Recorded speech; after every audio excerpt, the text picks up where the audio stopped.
Let's stand. Let's close our eyes for a minute. We love you. We thank you for this day, God. I thank you that we have a chance to come to your house tonight, God. A chance to worship you and to lift you up, God. And I pray that in everything that we do tonight, God, you get the praise, you get the glory, you get the honor, God. Lord, we didn't come just to hang out tonight, Lord. We came to see heaven, we came to see you, God, and we came to lift you up and to give you the praise that you deserve, God. So I pray tonight, God, that as the youth are over in the park tonight, and as the kids are in their class, God, you would be there too, God. And for those who are hurting, I know there's been an incident today that I was told about, Lord, and I just pray for that right now, God. I lift that up to you, God. You know what the situation is, but it's not good. And Lord, I pray you would be with them right now. In your name I pray. Amen. You know, I heard this song. This is a new song for us tonight that we're going to do, and I heard this song a while back, and it's about, it kind of gives the story of Lazarus, and it talks about, kind of compares our life to God bringing it out of the grave. And I thought, you know, that's a pretty interesting moment when Lazarus is in the grave and his heart has been stilled and lifeless for days. And all of a sudden it begins to beat again. And if you know anything about the medical field, if you've ever been there, that just doesn't happen. The heart doesn't start beating on its own again. It begins to die as soon as it quits pumping. And for it to have laid in the grave for days and then to begin to pulse again is a pretty miraculous thing. It's just a great picture of what God does for us. So let's sing this one together tonight. You learn it with me tonight.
story of liberty.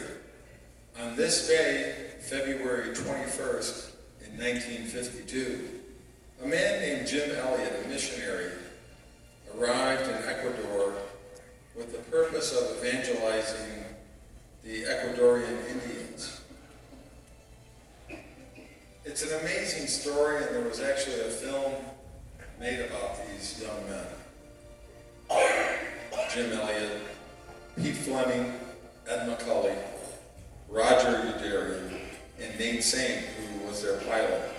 All Christian missionaries, very special young men. Jim Elliot and his friends went to the jungles of Ecuador. They had sought to bring the gospel to the most primitive, savage people on the face of the earth, the Akua Indians. They prepared themselves well. They even devised a method with their plane to make a tight circle to lower down to the ground all sorts of gifts in a basket to make friends with the Akua Indians. They did this for weeks at a time because the Akuas had no contact with the outside world. In fact, it was told that they killed just about every person who entered into that jungle. As time passed, these missionaries, they felt comfortable enough to land their plane on the beach of the river. At first, a couple of women came out of the jungle, then a young man, and then others. For several days, they reported that things were going well, and they gained the confidence and the friendship of the Akuas. And they hoped that they would soon be able to tell them about Jesus Christ and his gospel. Well, eventually, out of the bushes they came, a horde of Akuas with 8-foot spears, and they plunged them through the bodies of these 5 young missionaries. On January 8, 1956, Jim Elliot was killed along with his friends, mutilated bodies that were found downstream. You know, they had guns, but they didn't use them. When the Akua men came toward them, they did not shoot. Several of the men who killed Jim and his friends became Christians later in life. One of them actually gave a testimony at a meeting, and he counted on his fingers and he said, "I have killed 12 people with my spirit, but I did that when my heart was black. Now Jesus' blood has washed my heart clean, so I don't like that anymore." There's an amazing story of grace here about the father of one of those young men, one of those 5 missionaries. He was a big man, and the story goes that he said when he heard that these savages, what they had done to his son, that he decided to go to Ecuador. He was very angry, and when he got on the train, he went into that jungle to find them. He took a group of guides into that jungle, and he found a particular Indian that had plunged that spear into the body of his son. The dad of one of these missionaries who was killed, he actually took hold of this man who killed his son in his arms, and he said to him, "In the name of Jesus, I love you." Folks, this is very close to what the grace of God is all about. It's not quite the full meaning of what the grace of God is, the amazing grace of God, but it does bring us to the fact of a greater sacrifice, even laying down of one's life, the sacrifice of giving one's own life. Jim Elliot, the great Christian martyr in Ecuador, once said, "He is no fool who gives what he cannot keep, to gain what he cannot lose." God bless you. In your faces, see some old friends. It's good to be here to be able to proclaim the message of God on this platform once again. It's going on hundreds of times, and I hope that we haven't gotten over the thrill that's going on, because after all, we're fulfilling a prophecy of Jesus Christ every time we preach the gospel. More than that, we ourselves. That's good. Yeah, so if you haven't heard the story of Jim Elliot, or you've never seen the movie Into the Spear, it's quite the story. If you're looking for a modern day Christian hero, there's your one right there. Jim Elliot sacrificed everything he had. The story continued on from there, even so much that his wife would go back there and she would live her life there and serve the very people that killed him. If you have your Bibles, you can turn to John chapter 4. I'll be there in a minute. But one of the things I want to ask to start off tonight is, if everyone who has ever went before us has paid a price to advance the gospel, how can we expect to do it for free? If everyone who's ever went before us has paid a price to advance the gospel, how can we expect to do it for free? I've thought about this. This was actually, these notes were for a sermon that I thought I was going to preach, and I ended up not preaching it. And then I thought, well, I'm supposed to teach. I'll go back and look through my notes, and I found these, and I thought, how perfect is this? Because what I'm going to talk to you about is all in, all now gospel. Why are you living for Jesus if it's not to advance his kingdom? If it's not to advance his kingdom, why are we here? If it's not to carry this word to somebody who does not have it, then what is the purpose of the church? And we're going to look at that tonight. We cannot wait on a feeling to begin to reach the community around us, as is our call as a community-based church. So your mission field really in a community-based church is your front door. And your mission field and your aim is next door. And whoever's next to you.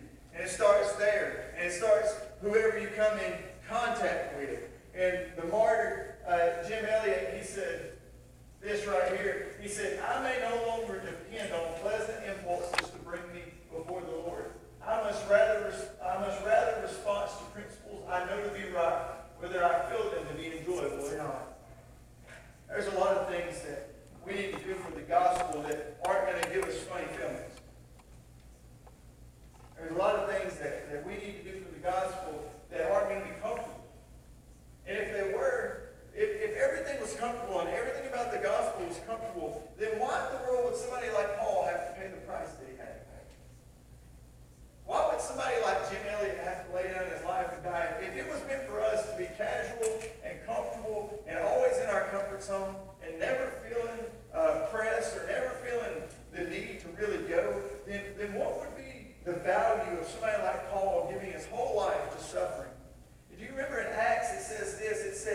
God had said to the prophet that was going to Paul, he said, I'm about to show Paul how much he must suffer for me. Not how much he's going to love it. Not how much he's going to enjoy it. Not the closeness of how I'm going to be with Paul, although I am going to be so close with Paul that I pull him up into heaven with me. No, I'm about to show Paul how much he's going to have to suffer. And nobody anywhere is preaching that gospel, it seems like, anymore. And we wonder why we have wimpy Christians. See, the truth is my mission is all around me. And I realize that every time I go to like the ball field or something like that. I just watched a video on YouTube this week of this brawl at a softball game. Hopefully none of you were there. Hopefully it wasn't here. But it was pretty bad. I mean, so that tells me that the gospel is needed at the ball field. Here where I go, there's children without fathers. Especially when you go to the ball field and you're the only father there. See, it's this need for Jesus that people don't even realize they have. So my first point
see it and go, it is possible. We need to live our lives with a forward passion and purpose. A forward passion and purpose. If I don't look to the end of this room, I'm not going to walk to it. And if we don't look forward with the gospel and what we want to do with it, we'll never do anything with it. And we just can't afford to wait another year. I've been here now 2 years and about 3 months, and I realize that time tends to fly by. And I can say time flies when you're having fun, that's true. But I found out that if I'm not intentional with the next step that I make, I won't end up at the desired mark that I'm aiming for. I have to make that mark way out in the future so that when we take off as a church, the elders here, we get together and we shoot off in the distance and we say, that's where we want to be at this time, by this moment. And every one of us here ought to have that same aim that looks way on down the field and says, I want to be here. For some of us, we set out in January and we said, we're going to read through the Bible this year. Praise the Lord. There's several of us that are still doing it. And we're about to hit the halfway point, aren't we, Johnny? We're real close. Probably 2 weeks, 10 days. Yeah. And so we're already at the halfway point. There was about 30 of us that started, and I know as of a month or two ago, there was still 25 of us or more that were still in it and still reading and still pressing and still going. And we're going to get all the way through the Bible. And then what's great about once you've been all the way through the Bible, I mean, no, you won't memorize it all, but what you will understand is that, number one, you're capable of completing something, and number two, there is an answer for every situation that you're going to face. And I wonder today, if we're not eating the gospel, if we're not feeding our spirit, then how are we going to have any answer for anybody who comes to us about Christ? What do we weigh it against if we don't know the truth? If it's not important enough to take our daily bread, is it important? And so, look here, John chapter 4, verse 31 through 38. What I mean, when we say we're casting ourselves forward, we need to keep handing out Bibles. We need to keep coaching teams. We need to keep inviting families. We need to keep hosting events such as VBS, youth nights, missionary visits. We need to present every opportunity for the gospel. When I was in Oklahoma, not this past week, but the one before, I was out there with my brother's church, Life Church. They have roughly, 80,000 members across multiple campuses, across multiple states.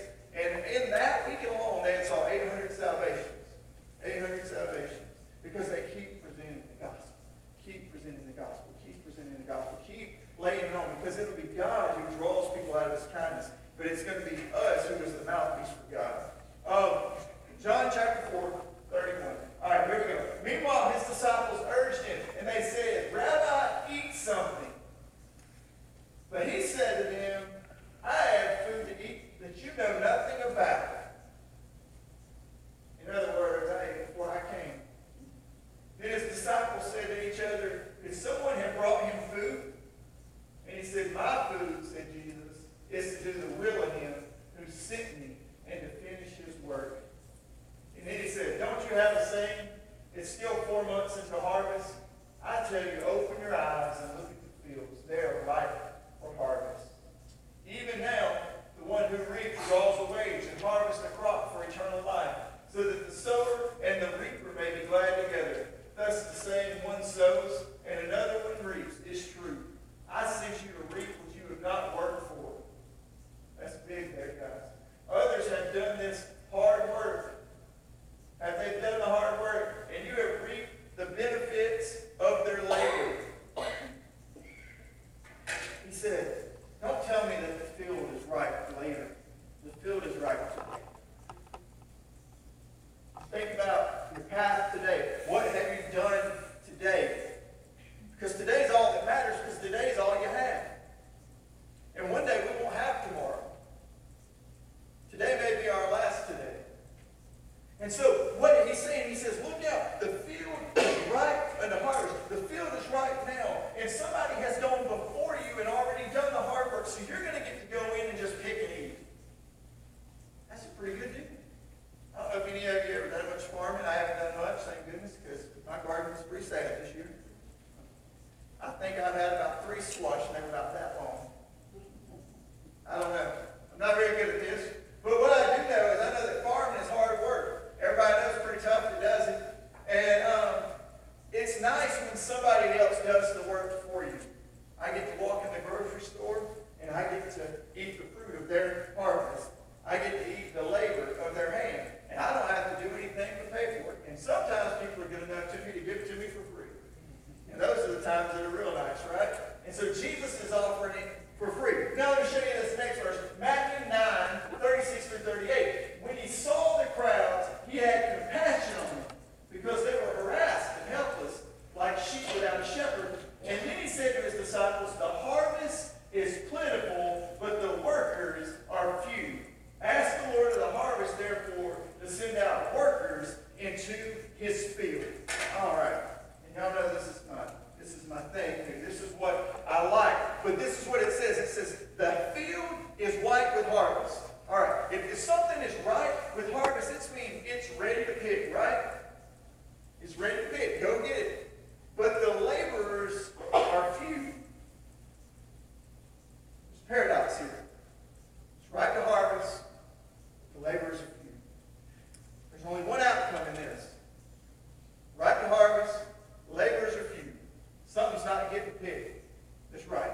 What happens to stuff that's not picked when it's ripe?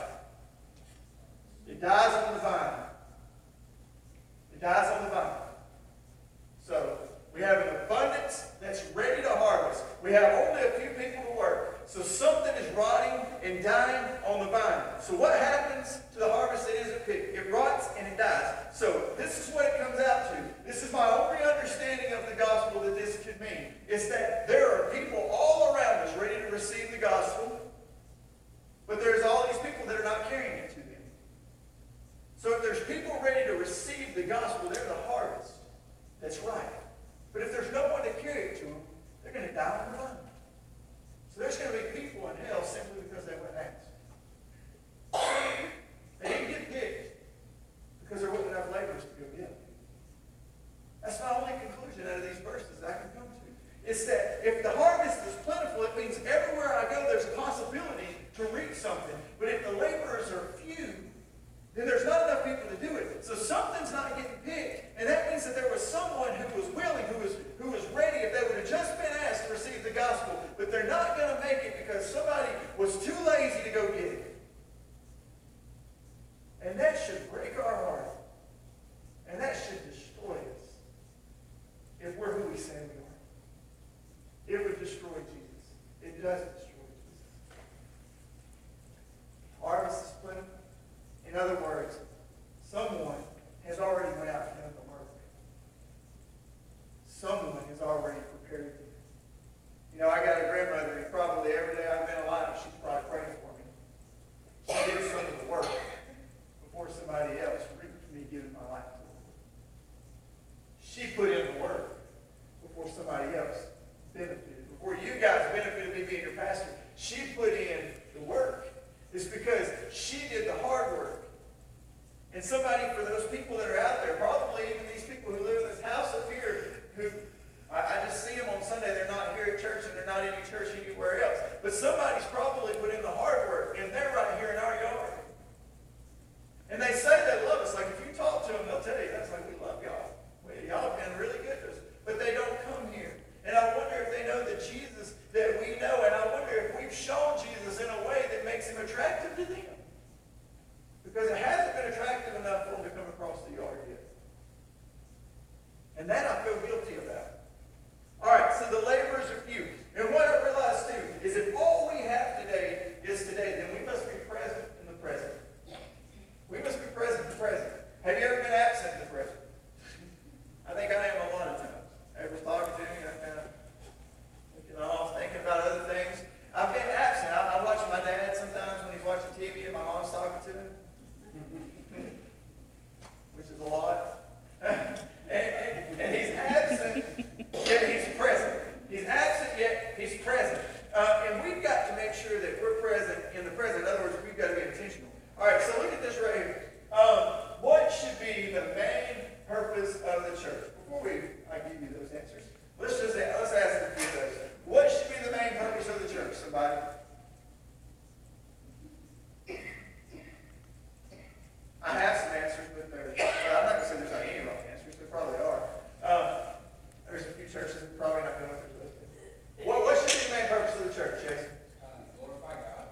nice, then it's a little bit harder to worship. All right. The local church also exists to glorify God by edifying His people.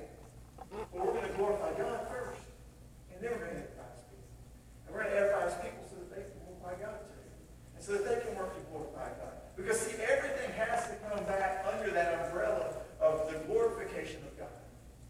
All right. The next thing is the local church exists to glorify God by evangelizing the world. Well, let me tell you what. You can't evangelize the world if you don't evangelize your neighbor. I'm glad that we can go to places, Mexico, Africa, Asia, but it's sad that we can't evangelize the neighbor.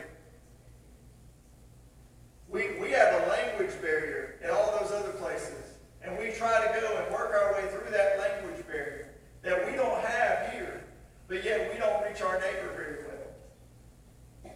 We don't reach our neighbor very well. We don't invite them even. Do you know that a lot of people would come if you just invite them? They really would, at least once, just as a friend. But see, if they would just come once, then there's a chance that their life might get radically shifted. Or they might just be enticed to come again. And see, but a lot of times we just don't even invite. I've invited a lot of people that didn't come. That's fine. Maybe they go somewhere else. But the one thing is for sure, the rule of thumb is this. If you don't invite them, they probably won't come. That's pretty true. You got somebody at your work that's a jerk, invite them to church. They can be a jerk here for a little while, maybe. And so we want to invite them. We want to get them here. We want to reach out to them. Why? Because in evangelizing the world, we're going to glorify God. All right, next. We always live thinking we have more time. Isn't that true? No one ever thinks that, hey, probably tomorrow I'll die. All right, so we always live thinking we have more time. We wait thinking the perfect opportunity for us to witness and share our faith is going to rise up magically, when the reality is that now is the time to share. So if you've got somebody that's on your mind, somebody that's on your heart, and you're saying, oh, God, just give me an opportunity. He says, hey, the light is green. Okay? The light's green. You know, I've heard that all my life. Oh, I'm just waiting on the opportunity. You can make opportunities. I'm telling you what, when I wanted to date April, I didn't have to wait on an opportunity. Okay? We made the opportunities. I'll just be where she is. What's that? Hey, don't be putting it out, I think. All right. But when I wanted to be near April, I found ways to be near April. And it's the same way. If you really want to witness to somebody, you will find opportunities to witness to them. You will get out there and you will make it happen. Why? Because you want to glorify God through your evangelizing. See, when we are not careful, we will wish our life away looking forward and never enjoying, experiencing, or taking advantage of what's happening now. That's so true. You can look so far ahead. I'm not saying that I've been looking ahead the last few years, but I mean literally it's been a blink. And Hosanna went from 2 pounds to what she is now. You know, she went from an infant to 4 years old, and it was just like that. And somehow in the meantime, Elijah went from 8 to 11. You know, and 7 to 11. It was just fast. It was fast. And you know how I got the memories? I just can look at the pictures. Flip. Look how it looked last year. Look how it looked the year before. Wow, that was fast. Even just looking at the pictures of how he looked when we first came here to the way he looks now, and I realized that time is just rolling fast. I realized that when every year kids graduate from high school that I remember when they were born. And so if that's happening, and honestly, I've seen a lot of people that are my age or younger that have passed away. And I thought they had more time. And I thought they had plenty of time. And so what I realize is now is the time to take advantage of what we're doing. Another quote from Jim Elliott here. Wherever you are, be all there. Live to the hilt every situation you believe to be the will of God. In other words, live to the fullest every situation that you believe to be the will of God. Live it out. Make it an adventure. Go after it. I want to go after some things. I want to chase after some things for God. See, Weaver doesn't need a church 3 months from now. It needs a church now. It needs a church that's passionate about Jesus now. It needs a church that's hungry for souls and lives changing now. Well, how do we make a church that's hungry for people? How do we make a church that's hungry for Jesus? It starts with you being hungry at home. I've told you this before. You can't live your life in Christianity off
what in the world I'm doing.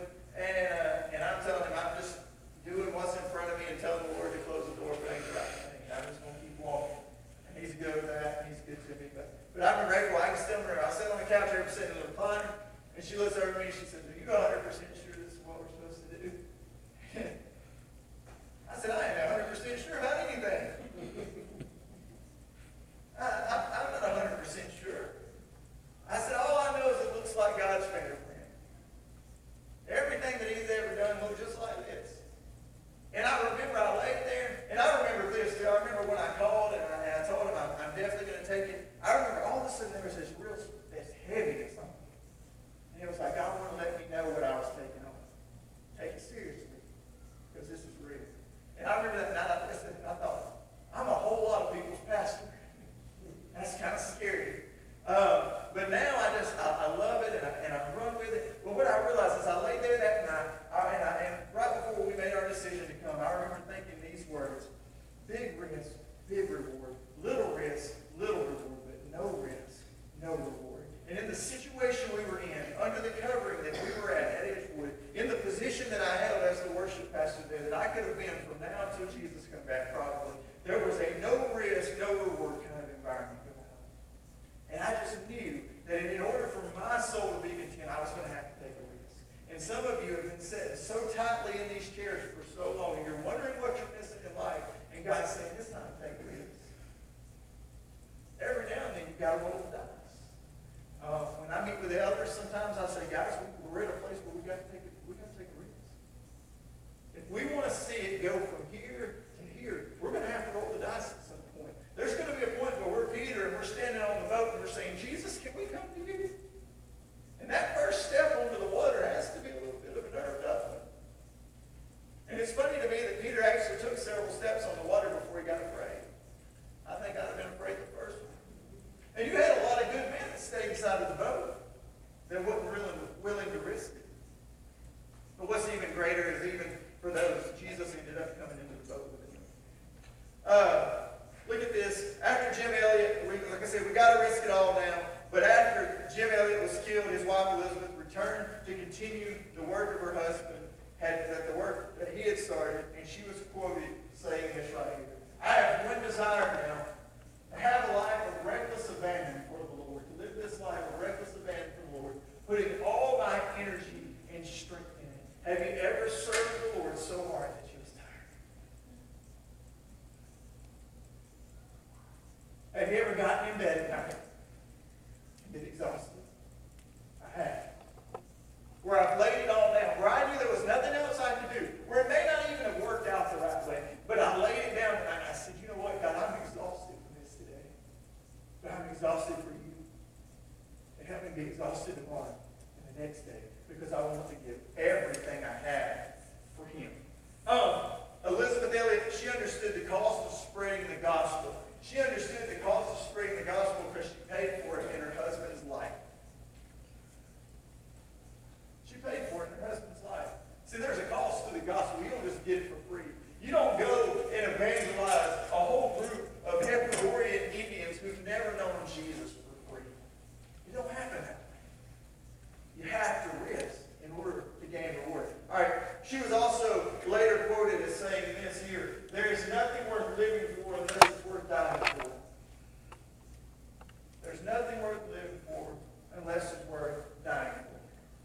The Apostle Paul understood this when he was no longer Saul, and he had taken up this new identity after coming to Christ, and he could no longer be who he once was. He could no longer pursue what he once did. Now, what happened to Paul, or what happened to Saul, that, later he kind of referred to Paul from that point on. But what was the point of change? You say out loud. Damascus. Thank you. I just wanted to hear it over here. Damascus. Well, what happened on the road to Damascus? Who lied? He saw Jesus. He saw Jesus. And so it's that point where we have an interaction with Jesus. It says that Paul saw Jesus. It doesn't say God. It says Jesus. He saw Jesus on the road to Damascus, and it said that he could see him, but nobody else could. They just saw a bright light And he had this personal experience with Jesus. And can you track back to your life that moment where you had that personal experience with Jesus that should have changed everything? Should have changed everything. Yeah, it may not have changed all of your habits at that moment, but it should have changed where you were aiming. Look here, this is what Paul said. He said, I've been crucified with Christ, and I no longer live, but Christ lives in me. The life I now live in the body, I live by faith in the Son of God, who loved me and gave himself for me. In other words, God believed that there was a price to pay for evangelizing the lost, and so he gave his Son. For God so loved the world that he gave something. How many of us have given something for the gospel? All right, so Paul also said this. He said he had paid for the advancement of the gospel with his very own flesh. Now this is 2 Corinthians chapter 11. He says, whatever anyone else dares to boast about, I am speaking as a fool, but I also dare to boast about. And he said, are they Hebrews? So am I. Are they Israelites? So am I. Are they Abraham's descendants? So am I. He said, if you're going to brag, I can brag on these things as well. Are they servants of Christ? I'm out of my mind to talk like this. He said, I am more a servant of Christ. I have worked much harder, been in prison more frequently, been flogged more severely, and been exposed to death again and again. And then he gets into even the details of what he's been through. 5 times I received from the Jews 40 lashes minus 1. And do you remember that's what Jesus got? And we saw even in the Passion of Christ how bloody Jesus was. Paul said, I got that 5 times. 5 times. 3 times I was beaten with rods. Once I was pelted with stones. Remember, he was stoned one time. They drug him out of the city to die. And he got up and he dusted himself off and walked back in the city. Talking about a savage. Paul was the original savage.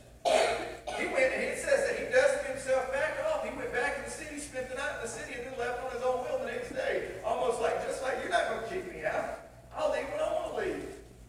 Paul had this understanding that he would die when God let him. That was the only time he was going to die. And he knew that God had promised him that he would go to Rome. And so up to that point, he lived pretty fearlessly. 3 times I was beaten with rods. Once I was pelted with stones. 3 times I was shipwrecked. I spent a night and a day in the open sea. Can you imagine being out in the dark waters of the ocean, floating around? Oh my goodness. I spent a night and a day. Can you imagine baking in the sun while you're sitting out in the middle of the ocean? Some of you don't even like to wade out knee deep because you're afraid what's under you. But this is a whole other level. 26. I've been constantly on the move.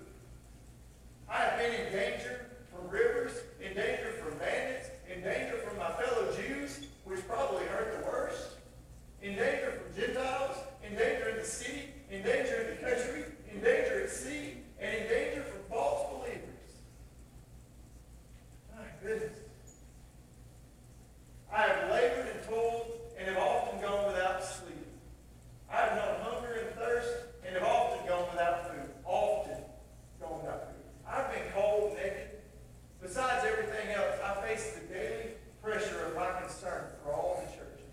See, when it's in your heart, it's in your heart, and it burns inside of you. And he says, you know, I've got all of these physical pains, but my heart's pain is the condition of the church. Because they're lukewarm.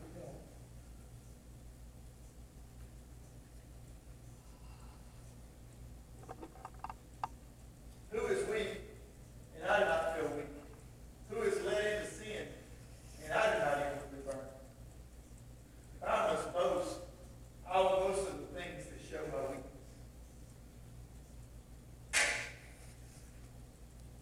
Out of respect to advance the gospel,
to build the church.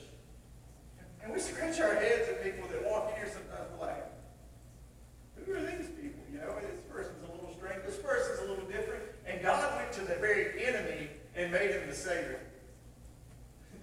He went to the one who was totally forsaken, the one that was killing his people, and he said, this is the one I'm going to use to fix it all. And with the same fire that Paul had in which he persecuted the church, he gave his life for it. He had encountered Jesus so marvelously that it had left him marked. And that's what I'm praying, is that we could realize the price that's paid for us. Because until you have an understanding of the price that God really paid for you, He gave His Son for you, until you have an understanding of the price that Jesus really paid for you, until you realize that you are the risk. Jesus took a risk on me. Until we realize that, we'll never leave the comforts of our pew, the comforts of our seat. I'm praying that we would realize the price that was paid for us, that it would mark us with an upending passion that keeps us awake at night, planning how we might spread the life-giving message of Jesus. I want it to just be something that's so organic inside of us, something that's just burning inside of us, that when people come in contact with us, they're almost like, those people are a little weird. Some of us will come more naturally than others, but a little weird is kind of comfortable. But we're Cornerstone, what are we? We're Cornerstone Fellowship Church. We pride ourselves in being part of the community around us. That's one of the things that's been just driven into my mind the whole time I've been here. We're a community church. We're a community church. We're a community church. You cannot be a community church and not be in the community. And what happens with community churches is we start in the community, but at some point we build walls around us. We become fortified cities, and everybody who comes through our door feels like a stranger. That's what happens in community churches. If we do not make an offensive effort to evangelize our lost community, how can we truly say that we love them? That's the question. An all-in, all-now kind of gospel that says, come, join me on this journey that I'm on. We're not perfect, but what we're going to do, we're going to love you. We're going to walk with you. I may not can do what I used to do, but I can do what I can now. And it may just be something as simple as I'll pick up the phone and I'll call some people. I'll check on some people. I'll invite some people. The person I run into Dollar General, I'll invite them. I invited the lady at the gas station one night. The one that's right down here, the little, I don't even know what it's called. Me and Lonnie stopped in there one night after baseball practice to get gummy worms and something to drink. And I said, you know what? We're having church Sunday. You ought to come. She hadn't been yet. Probably stop in again and invite her. But what I'm saying is every moment is an opportunity. I've invited my boss at work before. I've invited, just whoever I can. And what I realize is that it's not my job to make them come, but I do have to be obedient and invite them. Because some will come. Some will be changed. For some it will be radical. For some it will be life-altering. And not only that, you may reach the one person that goes out and reaches thousands. But it wouldn't happen without you. Somebody is a catalyst for change. But I got to give all I got now. I got to risk all I've got now because I want to be with Him in heaven, and I want to know that I've got some crowns to lay down. Not that I deserve them, but I definitely don't want to come empty-handed to the party. Have you ever thought about that? What if you get to heaven and you don't have anything? And here's this great God who's done everything for you. He's powerful, He's mighty, He's got all these angels, and you can't bring anything from here with you. So all you've got is what you've earned, and He's going to give you what you're going to give back to Him. But what if you have nothing? Have you ever shown up to a party where they were expecting a gift and you didn't have one? It's kind of embarrassing. I don't want to get to heaven if I have anything like that. I want, I can't take anything with me, so all I'm going to have is whatever He gives me. So I want to make sure that I have something to give Him. And I hope I have a lot to give Him. Because everybody likes somebody who brings a lot of gifts, right? He don't need my gifts, I know. But I sure would like to have some. Jason, you come to the keyboard for just a minute. I sure would like to have something to give. I love for one of those crowns to be something that, somebody that we reached here next to the church. Somebody that we reach by giving Bibles away. Somebody that come to the gospel. Somebody that I wish one of those crowns, maybe one of those crowns would be that I shared the gospel with my children and they accepted it. Maybe that I raised godly children. Maybe that they raised godly children and I had godly grandchildren. And some of you have that. You're blessed. And you're going to lay that crown down. Maybe it'll be that I had a godly marriage.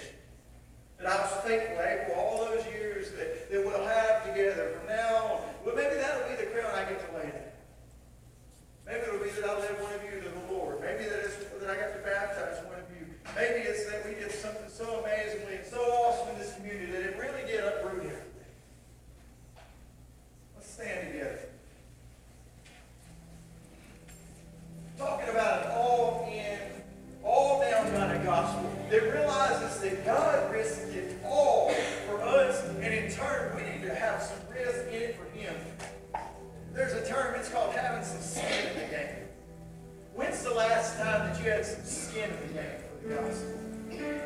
When's the last time that it cost you your very physical health a little bit? That you stayed up late at night to look at His Word, that you got up early to pray? When is the last time that it cost you something physically? That you sacrificed something? Maybe you fasted. Maybe you prayed. You went without eating so that you could pray. You went without eating because somebody that you loved, you cared so much about, and you knew they needed a breakthrough, and you hoped that maybe just by fasting that they would get that breakthrough, or they would get that healing, or they would get that touch. When's the last time you had some skin in the game? I'm going to open up the altar for prayer tonight for just a few minutes. But what I'm looking for is some people that would say, you know what, the gospel is worth enough for me to lay down my life and say, right now, Jesus, everything I have, everything I own, everything that I can do, and everything I want to do is yours. Here it is, God.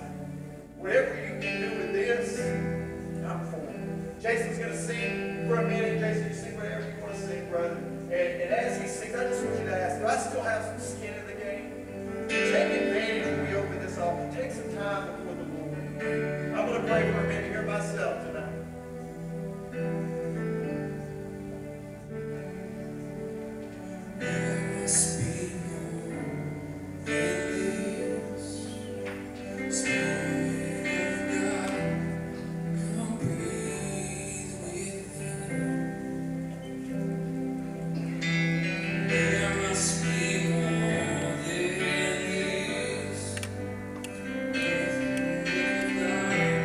Come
haven't signed up and you want to sign up to help with Bible school, you can get with Kenneth on that, or you can go online on Facebook. I've been sharing some links on the church's Facebook page. Also, something to be of note that we haven't really announced yet, but we have a specified building fund now that we're using that we're going to try to pay off the note that we have here. It's going to free us up to do some things in the future. You can give online that way. You can mark it on your checks here. You can just say, hey, I just want to give a little extra here, a little extra there. It'd be appreciated. We would like to knock that debt down to nothing.